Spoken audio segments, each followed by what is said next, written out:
আসসালামু আলাইকুম প্রিয় দর্শক, আপনারা জানেন যে জামাত ইসলাম সহ আরো 12টা দল, মোটামুটি 11টা দল, এরা জোট নিয়ে অনেক আলাপ আলোচনার পরেও এই ইসলামী আন্দোলন যে চরমনায়ের পিসাবের যে দলটা আছে ওই দলটা এখনো তাদের সাথে একীভূত হয় নাই। মনে হয় খুব সম্ভবত সেপারেটই হয়ে যাইবে। তো এই ব্যাপারে বলছে যদি চরমনায়ের পিসাবের দল না আসে তাহলে 226 আসনে লড়বে দাঁড়িপাল্লা আর কি জামাত ইসলাম।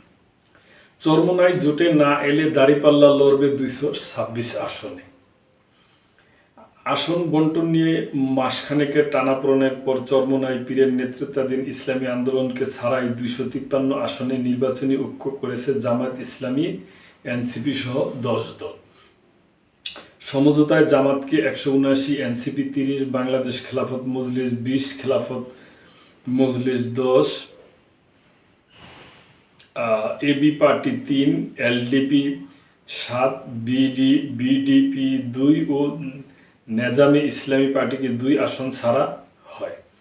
বাকি 47টি আসন রাখা হয়েছে চরমোনাই পীরের নেতৃত্বাধীন ইসলামী আন্দোলনের জন্য। তবে চরমোনাই পীর জোটে না এলে এসব আসনে প্রার্থী দিবে জামাত ইসলামী। ইসলামী আন্দোলন আজ বৃহস্পতিবার দুপুরে জামাত কার্যালয়ে অনুষ্ঠিত বৈঠক এবং রাতে রাজধানীর ডিপ্লোমা ইঞ্জিনিয়ারিং ইনস্টিটিউটে সংবাদ সম্মেলন বর্জন করলেও দলটির জন্য 47 আসন ফাঁকা রাখা হয়েছে। ইসলামী আন্দোলন আগামীকাল শুক্রবার দলীয় কার্যালয়ে সংবাদ সম্মেলনে নিজেদের অবস্থান জানাবে। তবে দল ইসলামী আন্দোলন শুক্রবার দিন সংবাদ সম্মেলন করে তাদের অবস্থানটা জানাবে। তবে দলটি শেষ পর্যন্ত নির্বাচনী ঐক্যে না এলে ফাঁকা রাখা 47 আসনও জামাত প্রার্থীরা নির্বাচনে প্রতিদ্বন্দ্বিতা করবেন। তখন দলটি নির্বাচনে লড়বে 226 আসনে। যদিও জামাত নেতারা আনুষ্ঠানিকভাবে বলেছেন তারা আশাবাদী ইসলামী আন্দোলন নির্বাচনী ঐক্যে যোগ দিবে, তবে চরমোনাইয়ের পীর দলের কেউ মুখ খোলেননি। শুক্রবার বিকেল 3টায় দলীয় কার্যালয়ের সংবাদ সম্মেলনে তারা অবস্থান জানাবে।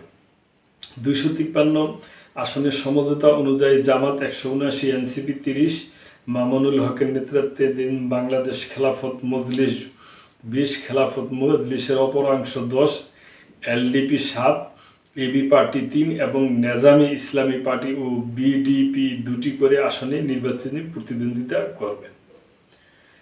ঐক্যর অপর দুই শরিক জাকপা এবং খেলাফত আন্দোলনে কোনো আসন পাচ্ছে না। দল দুটিকে ভবিষ্যতে উচ্চকক্ষে আসন দেওয়ার প্রতিশ্রুতি দেওয়া হয়েছে।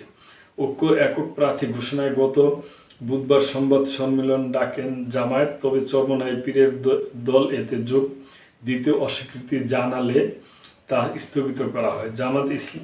জামাত দলটিকে 45 আসন ছাড়তে রাজি ছিল, কিন্তু ইসলামী আন্দোলন 70 আসনে কমে নির্বাচনী ঐক্যে রাজি হয়নি। বরং বুধবার দলীয় বৈঠকের পর আভাস দিয়েছিল অন্যান্য মামুনুল হকের খেলাফত, নেজামে ইসলাম, খেলাফত মজলিসের অপরাংশ, খেলাফত আন্দোলন সহ ইসলামী দলের সঙ্গে বিকল্প জোট হতে পারে।